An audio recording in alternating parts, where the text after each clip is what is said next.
Welcome to Reality Monday on the A to Z Podcast. Zach Jackson, Andre Knott, A to Z Podcast.com, Facebook.com/A to Z Podcast. Shout out to you guys for listening, for sharing, for helping this thing grow.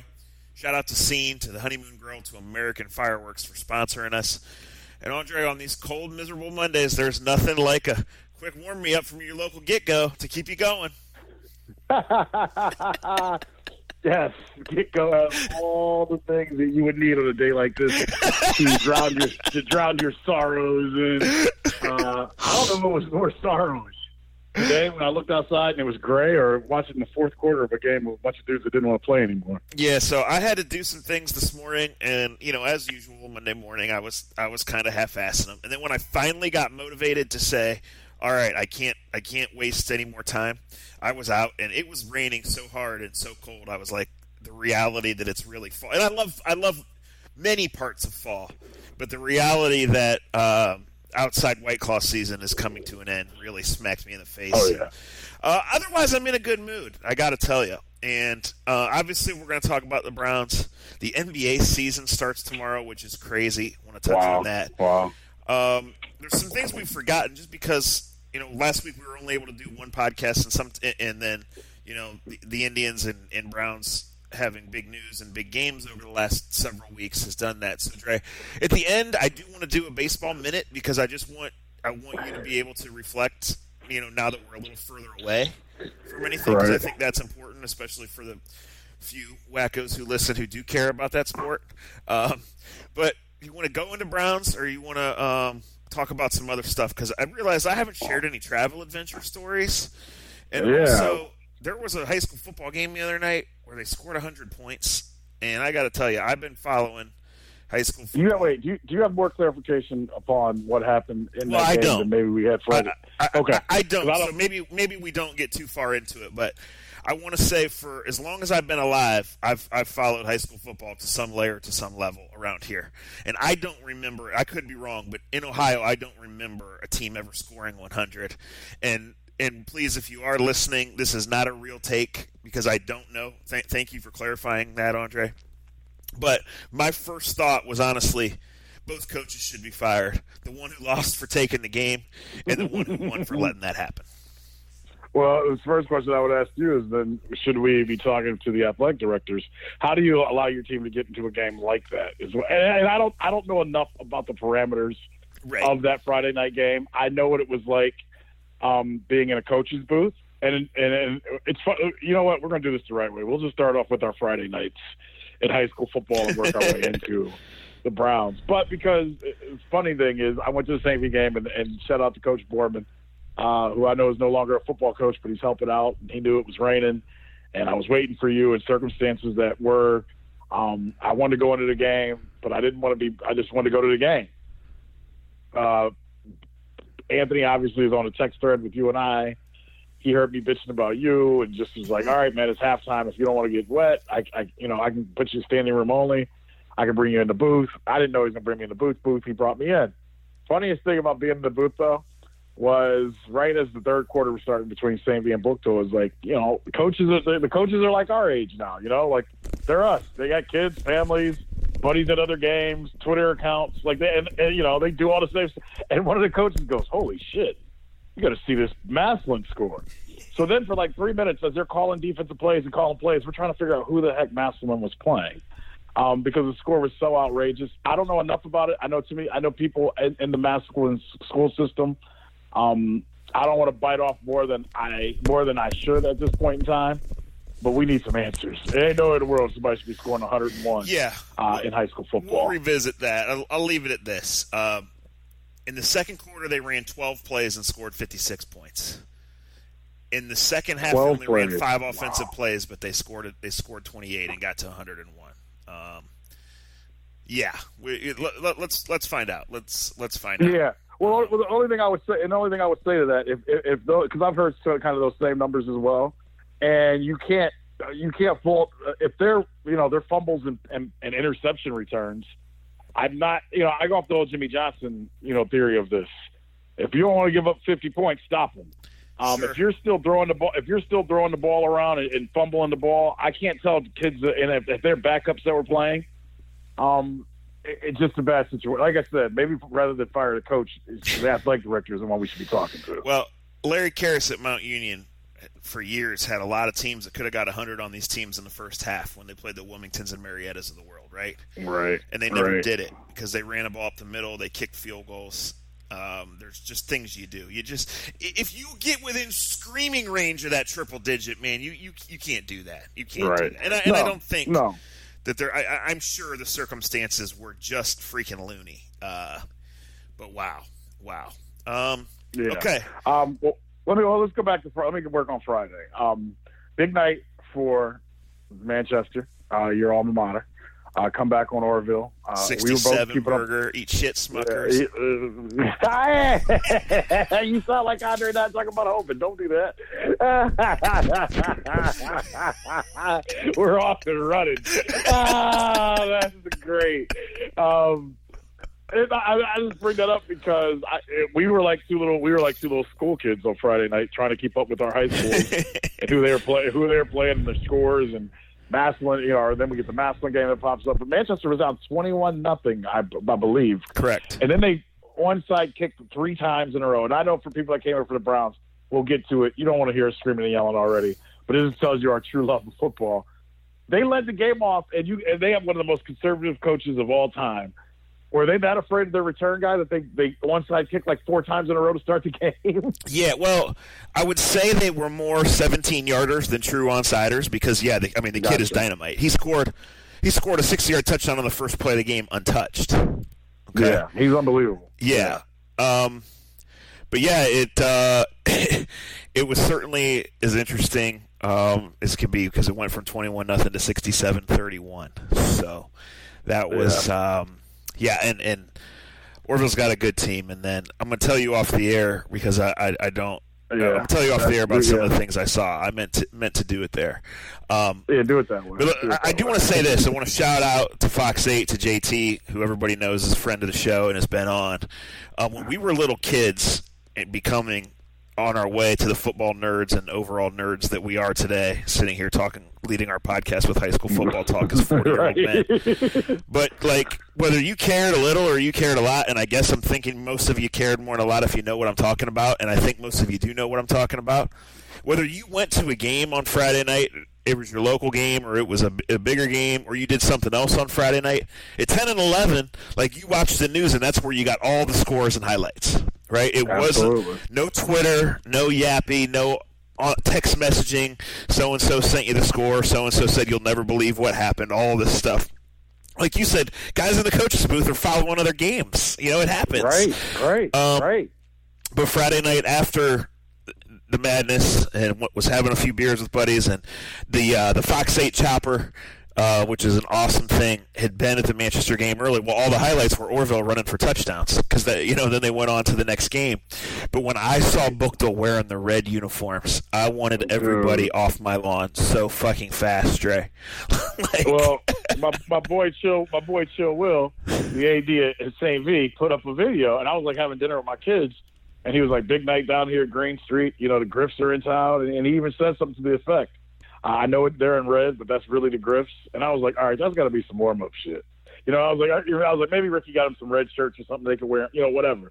And then when I walk in and see him actually wearing red, I was you for once. I was like, that's not their colors. I was like, what are you doing? You look ridiculous.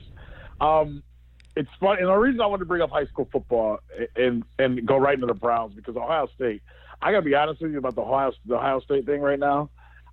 They're going to play in the playoffs most likely, but I can't really college football is odd to me right now. And maybe it's because I don't get to pay attention the way I used to. Maybe my Saturdays are busy with gymnastic classes and birthday parties and whatever else. There are baseball games, but I just don't have the same. I love football. I love college football, but something is different this year for me. I'm happy for Iowa State. Huge win for Iowa State. I keep up with scores. I look for Alabama doesn't do anything for me. I'm happy for Joe Burrow and LSU. I'm just going through the games and teams that just jump. Well, out. let me offer you an idea as to why. Okay. I don't think you're there yet because you're in that you're in that strange hangover period, and obviously you're right. Obviously, your kids have kept you busy, and then you were excited to have your first Friday night in honestly 6 months where you weren't working. Right? Yeah. And you left out the other layer, how we had circumstances, but you being on CPT was part of those circumstances. You left that out conveniently. Sure. But I left other things out conveniently for you too. So This is true. But and then you've been into the Browns because the Browns have been interesting. Up until yesterday afternoon, the Browns were the NFL's most interesting team. Besides the Chiefs, right? I mean, no doubt. I think that they were, given the circumstances. And I'll say this: the NFL is such a week-to-week world, and it is nice to be back in there to where you're riding that wave and you feel disgusted, pissed off, whatever. Is just like you were the happy, elated, joyous the previous Monday. You ride those emotions. That's good. That's progress. Right, for sure. The Browns have things to check off, and obviously that first win was huge because of the burden. And that first division win was huge because the Ravens, for a lot of that game, were the better team, and the Browns grounded out and found a way to score that win. The next step is winning 2 in a row. It's handling success. It's playing with the big boys, and they're not there. So they're not, period. But we knew that. Yeah, we knew that. You knew that. You knew that. I knew that. And I think most out there knew that. And you're right. Shout out to JT. It meant everything to hear that helicopter when I was playing or when I was in college. I agree with what you said. I didn't want to lose focus upon that point. To the point that even as I was sitting in the booth at St. V's Friday night, and I'm sitting in the coach's booth, and they're going over what they're going to run or whatever else, and I hear that helicopter, and I still got that same chill in the air. They do a hell of a job. Shout out to Fox 8 for allowing them to still do that. I know so many sports rooms right now are being dedicated to anything but sports and anything but high school football. That's a linchpin of Ohio, Northeast Ohio. I know what it means to grandmas and uncles and aunts that can't make it to games. So shout out to them, and thoughts and prayers with Danny Coughlin. I know he's been going through a tough time with his health, and you may even see my mug on the Friday night lights or Friday night. Whoa, is that a teaser? That might be a teaser. Dre Knott might be coming out. I might have to work a little bit. I got kids to feed. You're right, though. You are right, though, about where my heart, about just where everything is with football. And it's been torn towards a lot of things. And you mentioned something. The Browns have been exciting. They've been fun. They've given you they've given you players to fall in love with and things and schemes that you've liked. And all of that came to the wayside yesterday, and they got smacked across the face. And the old Mike Tyson line, I felt like, showed up at Cleveland Brown Stadium yesterday. I know you guys call it, what is the energy company? First Energy. I know, to me, this is the Mike Tyson game. Everybody's got a game plan until I punch him in the nose or I punch him in the face. They got punched in the face, and they didn't respond good. And that's not – and you know what I've been strong on all season long, on how hard they played. And I've been strong on leave Hugh alone. These guys play hard for him. They come through. I will say right now, I can't say that on this weekend of the NFL. It's not. This was a organizational loss because the scheme sucked on both sides. At some point in time, this is all my opinion, and Zach's not going to agree with everything I'm saying. It was a coaching clinic. It was absolutely a coaching clinic. Yes. Anthony, we didn't even get in our favorite line from Anthony Lynn last week, but he put it on him all right because he hit him like Muhammad Ali. Goddamn. My thing that really stands out is that the Chargers were better prepared. They better schemed what Greg was doing. They better schemed what Todd was doing. And they flat out kicked the Browns' ass. They flat out. There's nothing more to it. They punched them. They ran high school plays. I'm glad you brought that up because Bookto has this great quarterback that can run like there's nobody's life, breaks tackles, always falls forward. And it was fun for me to sit in the coach's box and hear coaches discuss, how do you slow this guy down? What do you do? All right, what do we got to do? We know their formations. We know what they're going to run. And for me, sitting and listening to the high school coaches, when a formation comes out on the other team, and because of their film study, they instantly can tell you, they can say, all right, 1 of 3 plays is coming. The NFL is pretty much the same thing as well. And it was like, for me, it was a good reminder of being in a coach's box to know any coach worth his salt, for the most part, has already shown you what the other team is going to do. At some point, it comes down to the player, the Jimmies and Joes, as we always talk about, and your will and your want. You put up a couple videos on Twitter earlier today. We're recording this Monday afternoon. And you showed how, and I have that unbelievable rant about setting the goddamn edge from, 4 years ago? Mm-hmm. And to the point that I had people just tweet me yesterday afternoon randomly. I probably had 7-8 tweets yesterday randomly because I didn't even tweet during the game. It was so bad yesterday. I watched it, but I didn't feel like having stupid conversations with stupid people. And it ended up happening once I did open up Twitter because stupid people talk during Browns games. Anyway, I had people just randomly tweeting me going, I can't wait to hear the agency podcast because I know Andre's going to be going off about the goddamn setting the edge. Like, people know, like, it's hilarious to me that fans can watch the game and they know exactly what I'm thinking. But to me, it comes back to, and this is why I can't completely kill the players, because there's no way in hell I'm giving Greg Williams credit when I'm not a Greg Williams fan. You guys know that if you listen. Greg Williams did not teach Collins just to give up his outside shoulder and just to run up field and give him a crease 15 times. They ran the same play like 6 to 8 different ways, whether it was reverse to Keenan Allen or whether it was a run to Ingram or was a run to the other running back, like George Gordon, rather. I'm sorry. That is so I would love to watch tape today and be a fly in the room with the Browns because Greg Williams probably going to have no voice if he's the Greg Williams that we know. That was embarrassing. And at some point in time, and I think this is where NFL coaches don't have the hammer like a high school or college coach. Those are the type of games where you just take people and you sit them down. Like Jamie, and I'm using Jamie Collins as an example because I know a couple plays I saw ran to his side. It seemed like he just half-assed it and didn't want to blow through his guy. And look, holding the edge in the NFL ain't easy. Let me be the first to say that because it's very easy for us, all of us, whether we're tweeting or talking or podcasting or whatever else, to do, just set the edge or block that guy. Easy to say. You have to have some will to go along with it, and they didn't have the will yesterday. And I don't blame that on a coach. I blame that on the guy. I blame that on the player. And like I said, I use Jamie Collins because he was one of the guys that pops up. And losing Shorbert, it obviously hurt. Hell, he's played every snap for 2 years straight. That hurt, but they were running and gashing him before that even happened. This was a slap in the face. It doesn't mean the end of the world. I tweeted it out, and some people wanted to fight me about it. Hey, the optimism shouldn't go away. This is just a reality check. Shut up with all this talk about playoffs.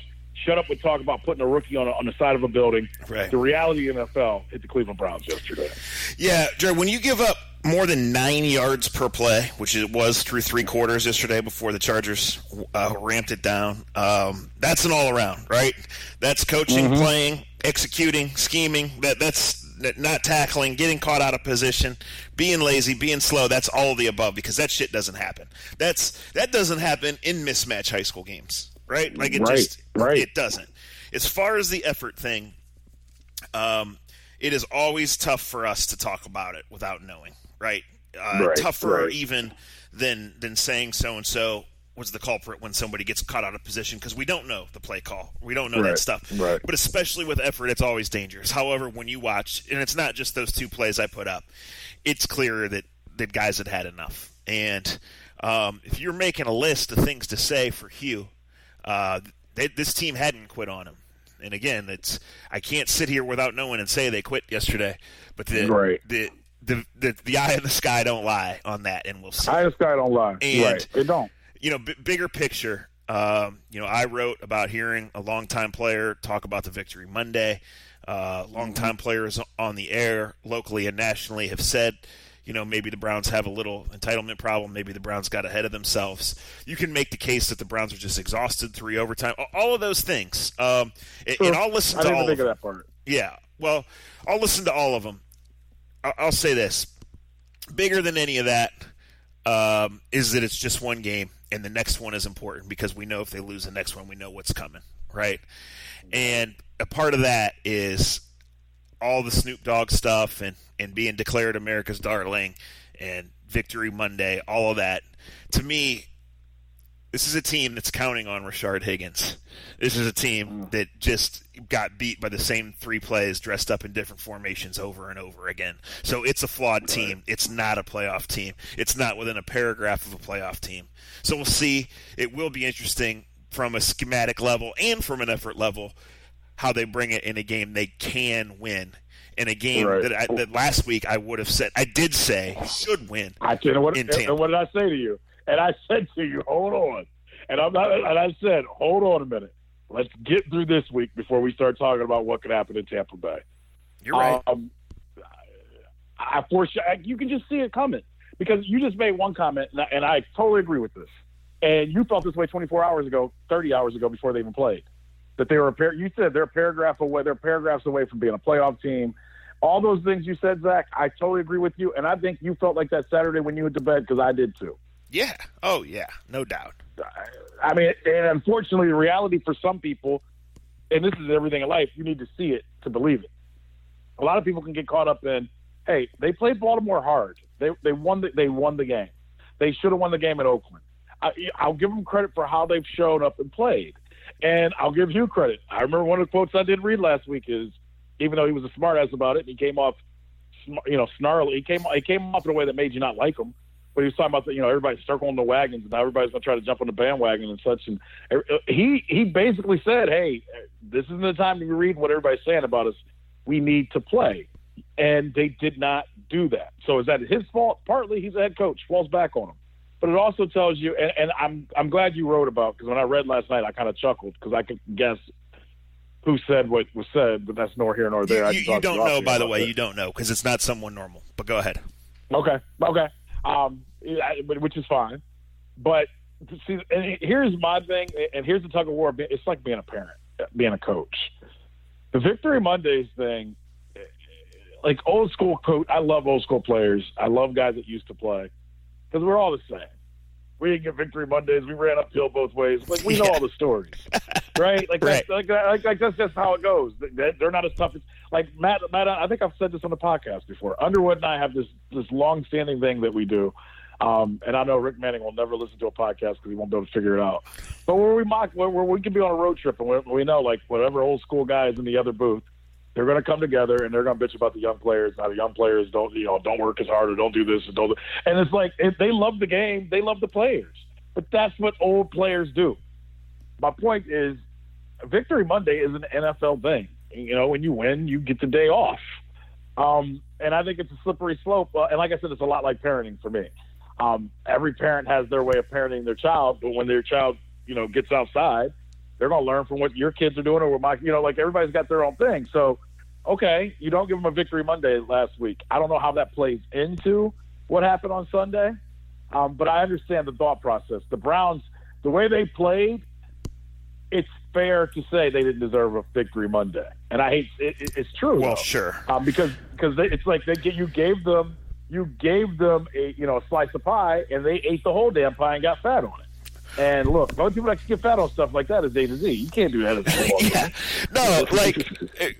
What you're trying to say is you might have taken a different way. You might take 42 back roads from my house to your house and get home in 55 minutes when you could have made it in 16, right? The point is you got home. Yes, absolutely. The point is you got home. Right. So Right. So you can't draw a straight line with any type of certainty about Victory Monday and about getting your ass kicked by the Chargers. But when you arrive at that conclusion, when it's 38-14 and they could have easily got 58, right?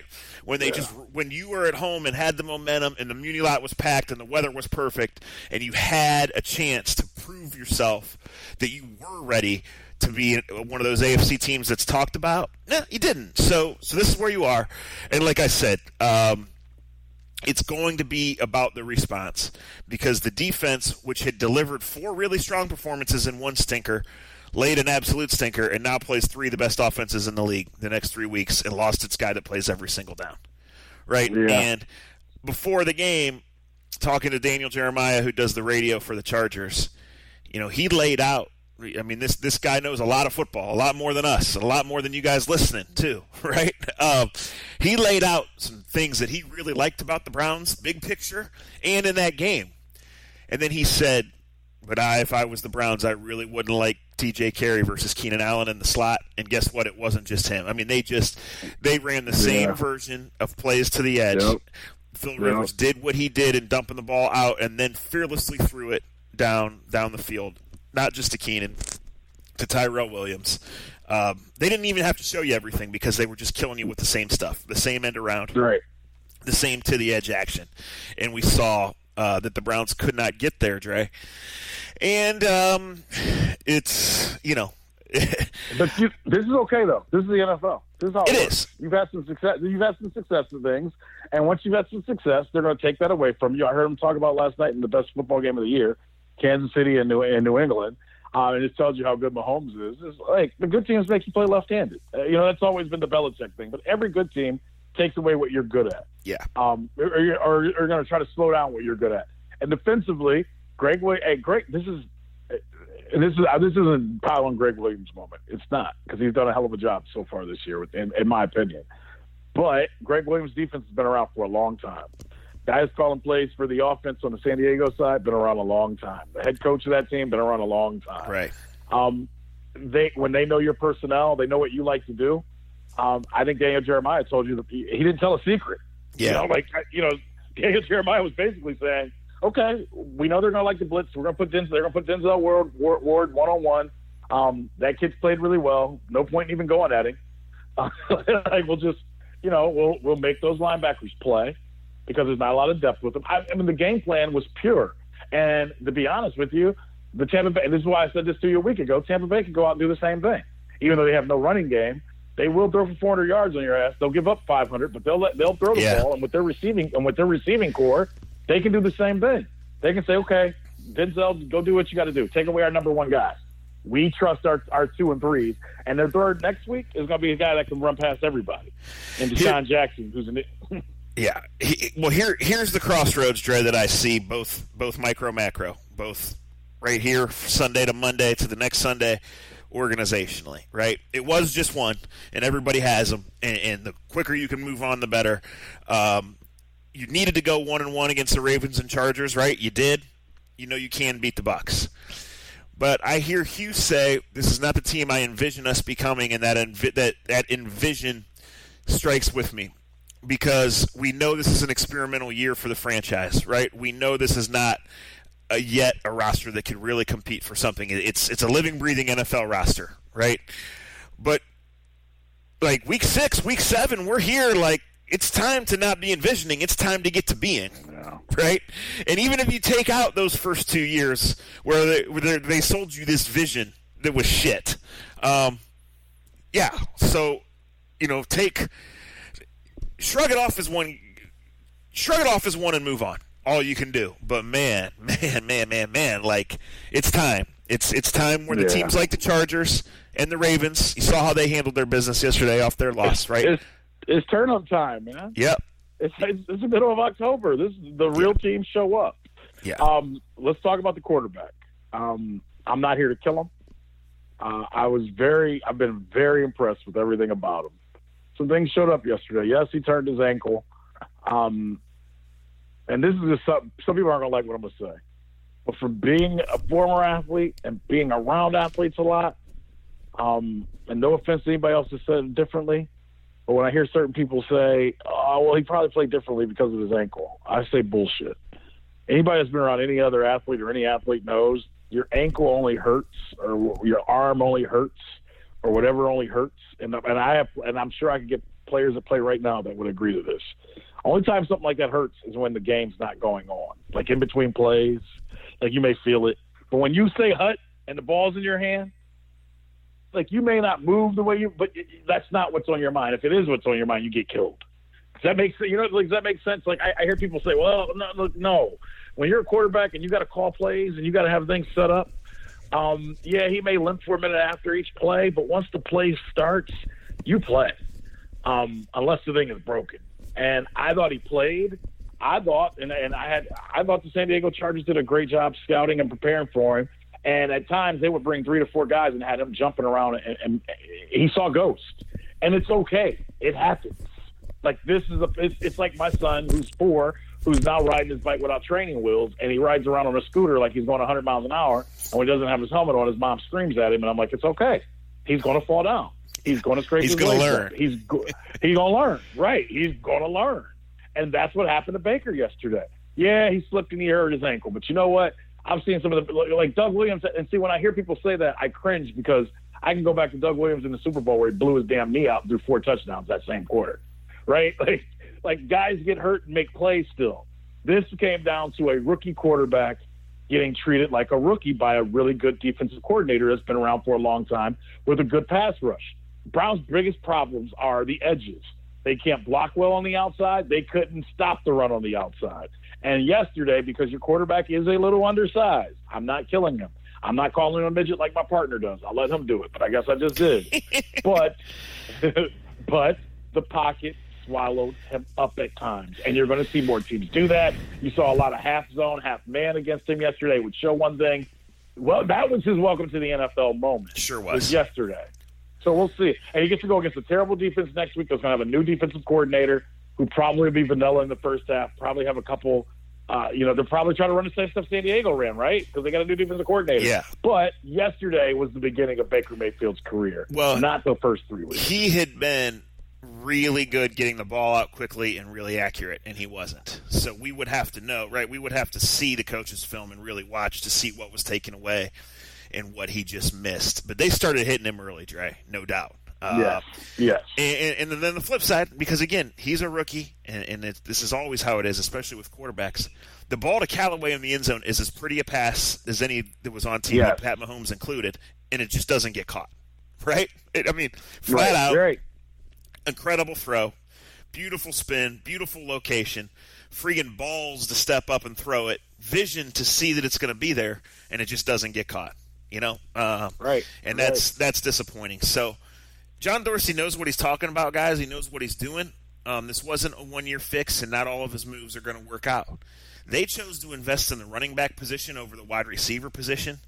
They kept the faith with Corey Coleman and Josh Gordon, who are both turds and who are no longer on the team. They are left with Antonio Callaway instead of a bonus guy and a developmental guy. They're counting on him. He has proven he can't be counted on. You're talking Rashard Higgins, who was never really an NFL-quality player, who's now being counted on and is greatly missed. Njoku had a great game, or a good game. The consistency still is not there. And then you're paying Jarvis Landry like a number one. Jarvis Landry has made incredible plays and put up numbers, and now defenses know. And as your offense is not taking the next step, defenses are taking him away and limiting him. Preach. The targets to Callaway and Gordon are not getting completed, and the offense has gone from really encouraging and on the way up to taking steps backwards. Callaway at times seems like he should have a red shirt on, and I know this isn't college. You just don't know when you can trust him. His speed is unbelievable. His ability to get open, unbelievable. He has to catch that ball yesterday. Yeah, has to. You have to. There's no, you got to. And that's like the third or fourth one now where it's like, man, you're changing the freaking game for the other team because you're not catching passes that you have to catch. The slip and fall in Oakland, I get it. You're on baseball. Like, you can make only so many excuses, but at some damn time, you got to make plays. Sure. No, I want to talk about Jarvis. Just talking with DJ pregame, that's one thing I said. I said, look, Callaway has all the talent, and they said without the baggage he'd have been late first or early second, but he didn't play football last year. Like, he has not been through this, and he's had all of this thrown on him. And now, especially once that injury comes, he's a full-time receiver, and that's trouble, especially with a rookie QB. Because you're right, he can get open, Dre. But, if you don't catch those balls, then eventually that quarterback's not going to go your way. No, he can't go your way. Yeah. Now, the conundrum of Jarvis Landry has come to the forefront. You wrote about this really well when he was signed. And I think both of us, I'll speak for myself, both of us kind of were going, hey, I get it, you need to get – and they need him. So let me, before I say this, I don't want people – they need Jarvis Landry. They need his fire, but they need his positive fire. And the thing with Jarvis Landry is there's just a lot of fire. And sometimes there's a lot of fire. Some of it comes off negatively, correct? That's just how fire works. Fire doesn't pick and choose good things, bad things to catch on fire. It catches everything on fire. And he can't control it at times. Correct. and remember, everybody, Miami, and I don't know if Miami's any good. They had one of the ugliest games I ever watched yesterday, and they won in overtime. The Bears ran out of steam. That was like the Patriots-Chiefs game was a 10. The Bears-Dolphins game was a 2.5. The Browns in Chargers was like 1.5. But an organization that really didn't have an impact player to replace him that allows him to walk the way they let him walk, that's something that should make your mind go, Well, look, Jarvis Landry. Go ahead. Yeah, no.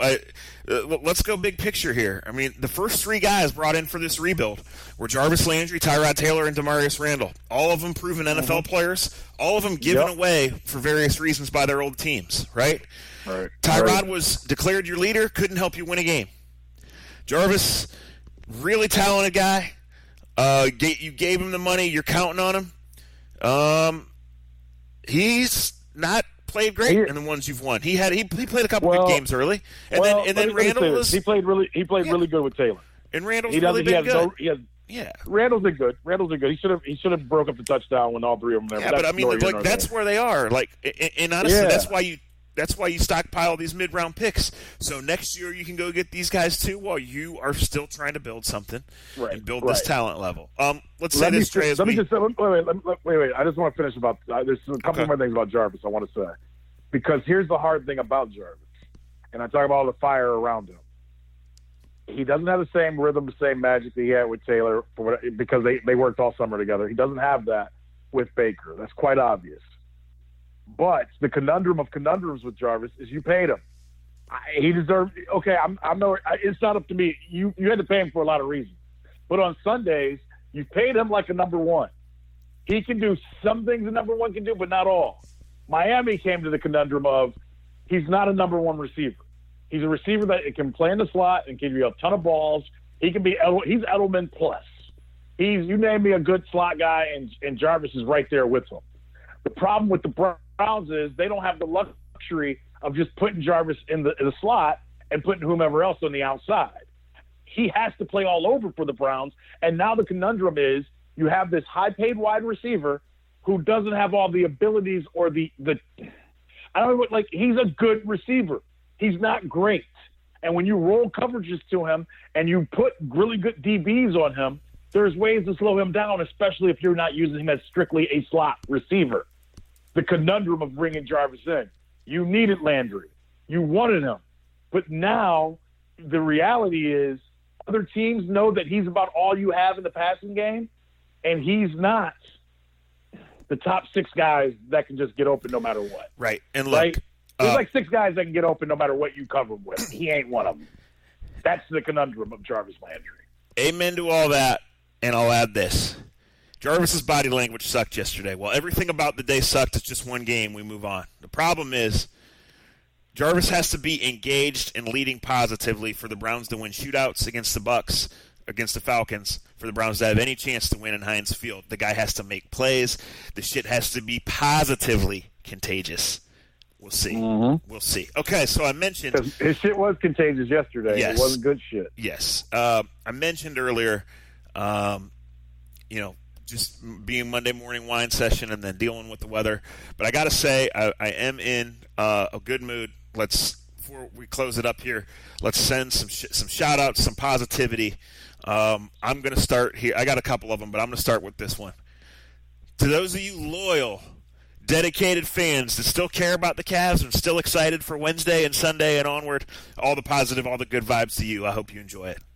I can't get there.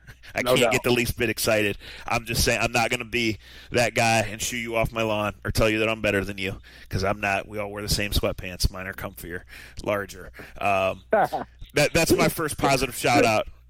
If you're like that, God bless you.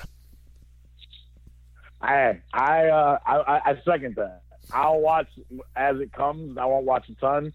I just hope they don't embarrass themselves and they win 30. All right, I don't know what the Vegas number is. It plus minus 35, 40? 30. I'm guessing 35. Right around 30. Yeah, I think that's what Springco told me. I haven't looked since the summer. MRTA would know, and I'm sure they'll be text or tweet us as soon as they listen to this. Okay, you give them the over under 30. Well, to me, the smart play is under. The smart play for the organization and the smart play sitting here talking about it if you're trying to turn your 10 into 20. Right. But, honestly, Dre, it's such an ever-changing league now in the East.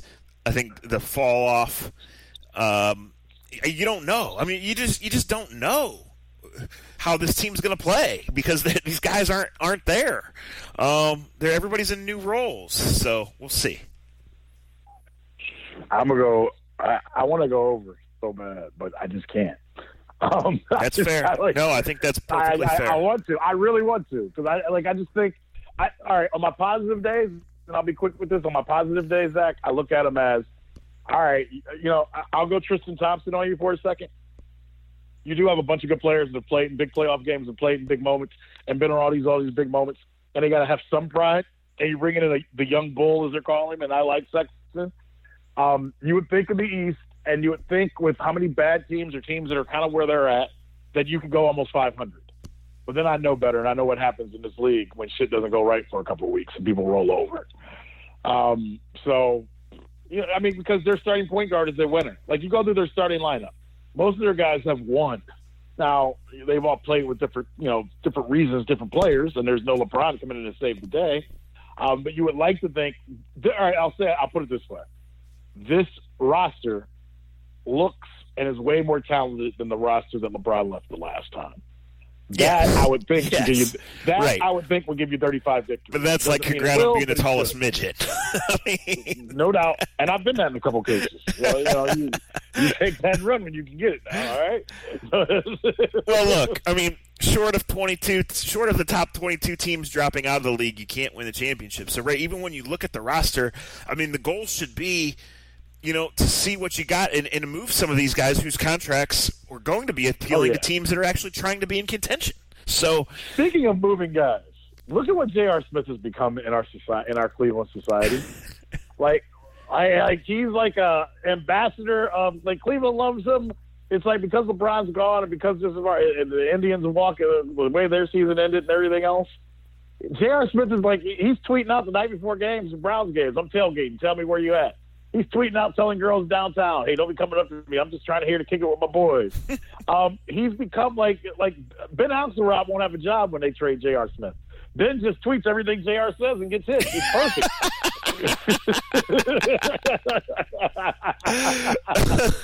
It's true. And he's not even going to be in a rotation. He ain't even going to play. Oh, God, what a world. That sums up your Cleveland Cavaliers 2018. Yeah, this has been your Izzy NBA preview. We'll talk to you in May.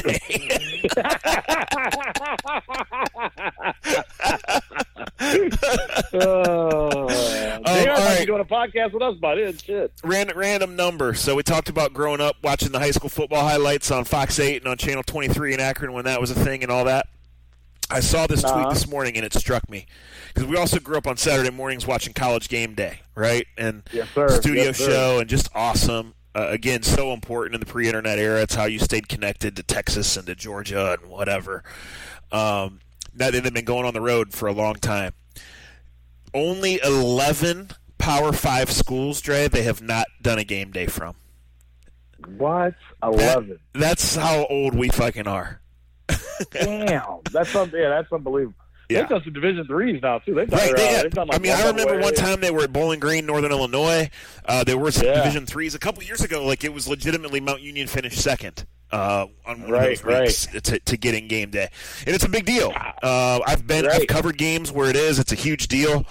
Now they bring in the whole setup, and they do shows for 3 days there, and then you get the headgear and the whole thing. It's awesome. Celebrity picker. I've stumbled by that setup a couple times. Yeah. I don't know if we need to go to a Buckeyes game or not. I'm starting to think not in our age and condition. Don't ever give up. All right. We can still do it. We already sort of played Glory Days, so we'll skip that, but you guys shouldn't skip out American Fireworks. If you do have needs, wants, anything in that department, they're always open at AmericanFireworks.com. Let's do the baseball minute just from this regard. It's been exactly a week now since the Indians season ended. You could say it with a thud. You could say it quietly. We talked about it. Go back to the last podcast if you didn't. We talked in detail about things. Anything differently feel differently now, Dre, a week later, or anything you wish you would have said or said differently last week as we kind of did the eulogy for the 18 Indians? This is the way it was actually. Did you get in trouble for what you said? No, there was a couple times I thought you were about to get aggregated, no doubt. So far, nobody has said anything, and I've talked to players and different people since that last podcast. No, I think when you take a step away, like you said, it's a week away. I thought I wouldn't. I've watched the Astros and Red Sox the first 2 games, not all of them, but I've watched them. I think everybody has rose. When you're really close to something, you have rose-colored glasses. It's easier to pick and say why you think a team can win when you're around them every day. Just as easy as it is to say they can lose. That Astros team, man, I still walk away from. They're really good. They have something that's motivating them to be great. And if I was within the Indians organization, I would ask them. That would be the main question I would ask myself, and and if I was a player, because talent-wise, they're not that far off from what the Astros have. But to me, the way they don't give in, man. They are a pain in the ass 1 through 9. Boston, and you can tell Boston, and this is what I'll give Boston credit for. Last night, they came back, and you can see Alex Cora's managing differently when he pulled Price, but you can tell how Mookie Betts played last night. They realized the Astros aren't a team you just get a 2-run, 1-run lead on and you just sit back and say, all right, let's get it to our closer. You got to add on. You got to make every inning like it's the 9th inning. The Red Sox did that last night. I hopefully if the right guys with the Indians organization are watching, they realize that they're not that far away, but they're way far away until they get that same attitude that the Astros and even the Red Sox picked up on yesterday. They're truly a 9-inning team. But otherwise, no. I think they got beat by a better team. They shouldn't have got swept. And I think we said that a week ago, and I think that's what we'll all stand by. And I think most within the Indians organization would say the same thing. Well, here's what I think about baseball. I have a thought on the Buckeyes. They need to play better defense if they're going to lose before they get to Michigan. So thank you guys for listening. Who's going to beat them, though? Well, that's a great question because it ain't going to be Nebraska. Right. Is Scott Frost going to make it all year? I mean, I think Purdue, might put 40 on them this week. I'm not sure Purdue can stop Ohio State from getting 70, though. So right, that's my point. Who can stop them enough? Who can stop them? They can't stop nobody. Yeah, but you know what, Dre? The offense didn't get going until it was almost too late against Penn State, right? True. Minnesota moved the ball. It didn't score, but moved the ball. They moved it. Hey, but how about Penn State losing though this week? That's back-to-back years. Penn State. Yeah, I just without getting too far into it, and I don't know the man personally, but James Franklin's act is worn thin. I just think that's karma. I didn't see the game. That's my uninformed radio guy take. I got you. That's karma. That's just. Hey man, we should give you a show at 9 a.m. in the morning, Monday through Friday. Hey, speaking of my other positive shout out for real. I want to send it to Ken and Raj. I think dating all the way back to the summer, but specifically in football season, they've really found their groove. We've been critical of radio and whatever, but we've always couched that with saying it's difficult with the constraints, with the stuff you have to do and the BS and the commercials and all that. But I think those two guys have really developed a good chemistry. I think they bring out the best in each other, and I don't always get my ass up at 6 in the morning, but I got to say they have made it to when I do get up and I'm either hopping in the car or hopping on the computer, I'm making sure I'm listening because they've been entertaining and they've been informative, and I just wanted to – yes, they're our friends, but I wanted to give the genuine shout-out because I think it's been really good. Yeah, no, they've done a great job. The numbers say it, and I'm proud of them. And they win this week's Tallest Midget on the A to Z program. Yeah. So, like we said, it is Monday. No. They've done a great job. They really have, and I'm proud of them. It's a hard thing to do nowadays. It really is because of, like you said, the constraints. People telling you what you should not talk about, and really you're trying to entertain. And I want to say this the right way. There's a difference in entertaining the intellectual, and there's sometimes just entertaining the local yokel.